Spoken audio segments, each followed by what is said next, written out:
Bapak Ibu Saudara yang terkasih dalam Tuhan Yesus Kristus, bertemu lagi dalam program Night Call GPIB bersama saya Pendeta Aurelius Syukur Wilhelm Porawo, Ketua Majelis Jemaat di GPIB Immanuel Tarempa, Kabupaten Kepulauan Anambas, Provinsi Kepulauan Riau. Sebelum kita beristirahat di malam hari ini, kita akan membaca, mendengar, dan merenungkan firman Tuhan. Sebelum kita membaca, mendengar, serta merenungkan firman Tuhan, mari kita satu dalam doa, kita berdoa.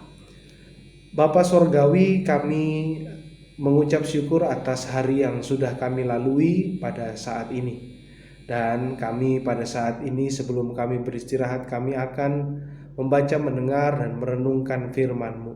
Kami mohon hikmat-Mu, kami mohon tuntunan Roh Kudus, supaya kami mengerti akan firman-Mu dan menjadikan firman-Mu sebagai satu-satunya pegangan kehidupan kami.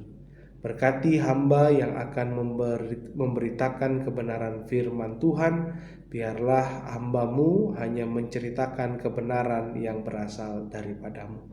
Dalam nama Tuhan Yesus kami berdoa. Amin. Bapak Ibu Saudara, keluarga GPIB, pada malam hari ini bacaan kita diambil dari 1 Timotius pasal yang pertama ayat 18 sampai yang ke-20. Saya akan membacakannya untuk kita sekalian. 1 Timotius pasal 1 ayat 18 sampai 20 yang menyatakan, "Tugas Timotius, tugas ini kuberikan kepadamu, Timotius anakku, sesuai dengan apa yang telah dinubuatkan tentang dirimu, supaya dikuatkan oleh nubuat itu engkau memperjuangkan perjuangan yang baik dengan iman dan hati nurani yang murni. Beberapa orang telah menolak hati nuraninya yang murni itu, dan karena itu kandaslah iman mereka.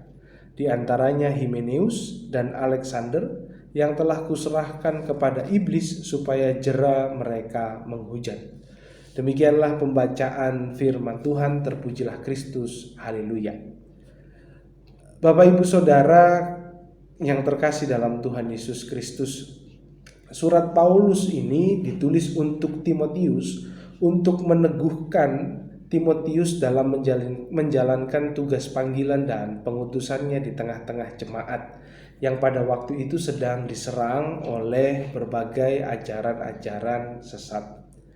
Ajaran sesat itu dia berbunyi, Paulus berbicara bahwa ajaran sesat itu percaya kepada dongeng-dongeng atau silsilah. Ajaran ini mirip dengan gnostisisme yang percaya bahwa materi itu jahat sedangkan yang roh itu baik. Maka untuk menciptakan dunia ini, Allah mengutus emanasi yang disebut aion sampai begitu jauhnya sehingga bersentuhan dengan materi. Baru terciptalah dunia ini. Maka dari cerita tersebut, tentunya jarak antara Allah dengan manusia sangat jauh. Maka penganut paham gnostisisme atau penganut aliran gnostik, mereka percaya untuk sampai kepada Allah mereka harus menaiki tingkatan-tingkatan emanasi itu.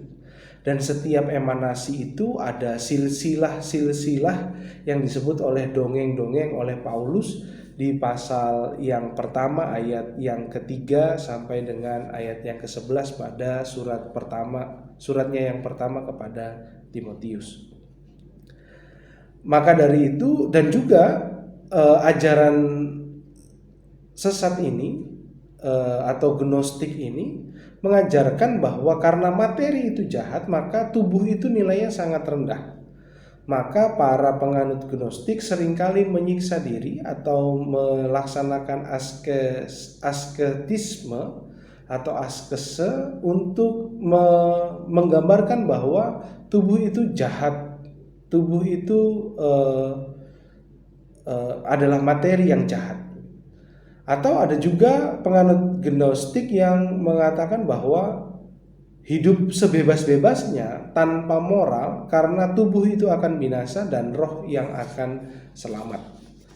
Maka dari itu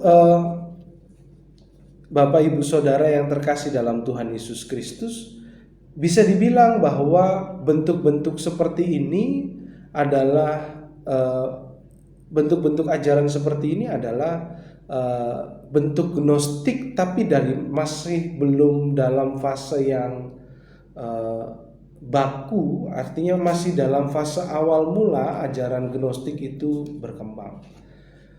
Bapak Ibu Saudara yang terkasih dalam Tuhan Yesus Kristus, Timotius diberikan tugas untuk melawan berbagai ajaran sesat dan melindungi jemaat dari serangan-serangan pengikut mereka. Maka Paulus dalam bacaan kita meminta kepada Timotius sebagai orang yang dinubuatkan. Karena Bapak Ibu Saudara yang terkasih, nama Timotius itu diambil dari kata Time, yaitu hormat, dan Theos, yaitu Allah, yang berarti Allah. Yang artinya Paulus meminta supaya Timotius melaksanakan tugasnya seperti namanya, yaitu menjaga kehormatan Allah. Artinya melindungi iman daripada jemaat dari serangan-serangan ajaran sesat yang merendahkan Allah. Dan kemudian Timotius diminta dalam pembacaan kita di ayat yang ke-18 untuk memperjuangkan perjuangan yang baik ini. Perjuangan yang dilakukan Timotius, tentulah kita tahu bersama bahwa dia sebagai pelayan di tengah-tengah jemaat, sekaligus dia memberitakan Injil dengan tantangan-tantangan baik dari ajaran sesat ataupun juga tantangan-tantangan internal yang ada di dalam jemaat.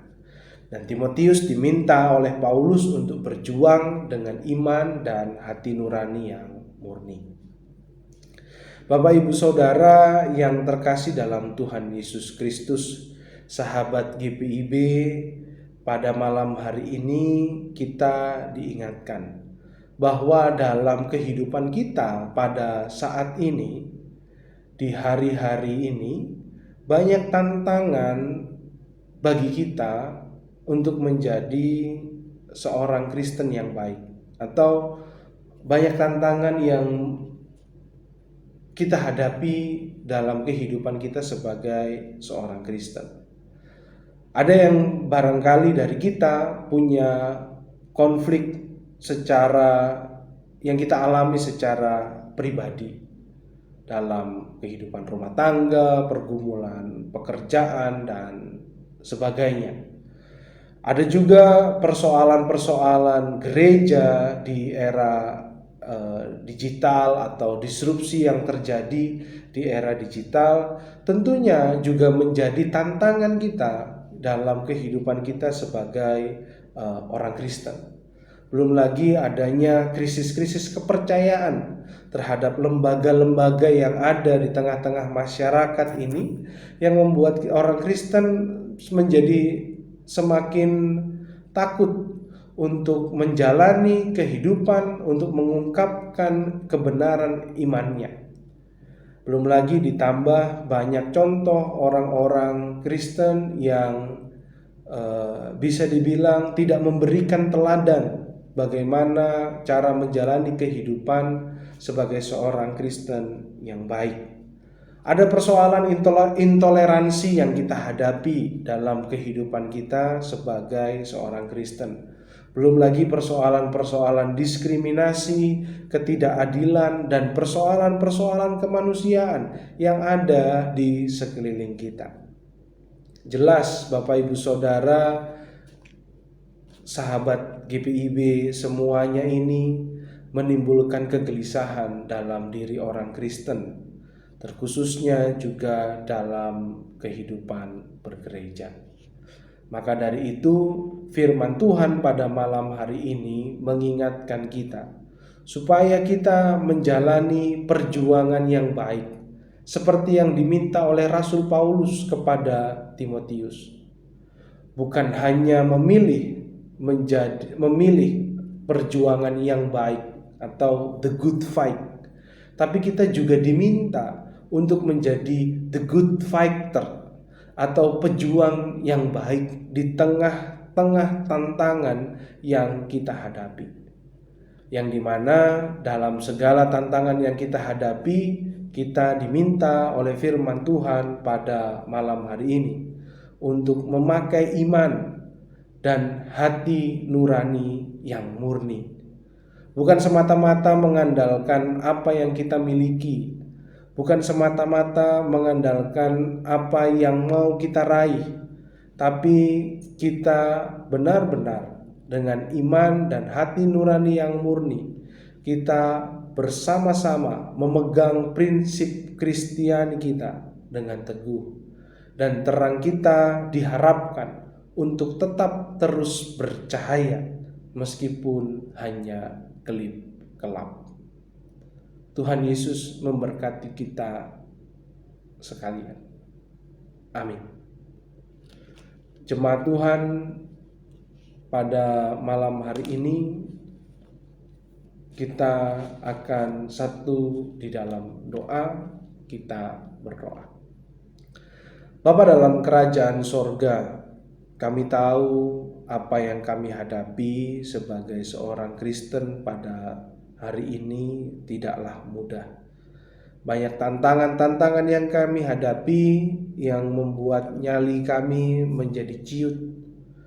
Kami bahkan tidak berani buka suara atau menyuarakan kebenaran, tapi kami lebih baik diam dan kami lebih memilih untuk tidak berjuang. Tapi hari ini Tuhan, kami diingatkan untuk menjalani perjuangan yang baik dan juga menjalankan perjuangan itu sebagai pejuang yang baik, yang mengandalkan iman dan hati nurani yang murni, supaya suara-suara kebenaran, suara-suara kebaikan yang boleh diajarkan kepada kami selama hidup kami sebagai seorang percaya, boleh kami suarakan, boleh kami praktekkan dalam kehidupan kami hari lepas hari. Bapa dalam sorga, biarlah Engkau yang boleh membentuk kami untuk menjadi pejuang-pejuang yang baik dalam perjuangan-perjuangan kebaikan ini. Hari ini kami mengucap syukur atas setiap kasih setia Tuhan yang boleh dinyatakan dalam kehidupan kami. Biarlah Tuhan Yesus Kristus, segala apa yang kami buat pada hari ini semuanya memuliakan nama Tuhan. Kami mau berdoa menyerahkan seluruh kehidupan kami di malam hari ini. Tuhan berkati kami, berkati orang-orang yang kami kasihi dimanapun mereka berada. Biarlah mereka semua dan kami semua boleh beristirahat dalam hangat kasih Tuhan, sehingga besok kami boleh bangun dalam kesehatan jasmani rohani yang baik, yang prima, dan kami siap untuk menjalankan tugas dan tanggung jawab yang Engkau percayakan dalam kehidupan kami. Kami berdoa bagi orang-orang yang dalam kelemahan tubuh, biarlah Tuhan Yesus yang berikan kekuatan. Kami mau berdoa untuk saudara-saudara kami yang berduka cita, biarlah Tuhan Yesus yang memberikan kekuatan dan penghiburan. Kami mau berdoa untuk saudara-saudara kami yang dalam pergumulan, biarlah Tuhan Yesus saja yang boleh menemani mereka dan memberikan jalan keluar dari setiap persoalan-persoalan mereka. Terima kasih Bapa dalam kerajaan sorga. Kami juga berdoa untuk tim Morning and Night Call GPIB. Biarlah tim Morning and Night Call GPIB boleh melaksanakan seluruh tugas dan tanggung jawab yang Engkau percayakan dengan kemampuan terbaik mereka. Dan biarlah Morning and Night Call GPIB ini boleh menjadi berkat bagi banyak orang, dan seluruh rangkaian program ini boleh terus memuliakan nama Tuhan. Terima kasih Bapa dalam kerajaan sorga. Ini doa kami, ini seluruh kehidupan kami. Kami taruh semuanya hanya dalam tangan pengasihan Tuhan Yesus Kristus, Juru Selamat kami yang hidup. Amin. Selamat malam sahabat GBIB, Tuhan Yesus memberkati kita sekalian.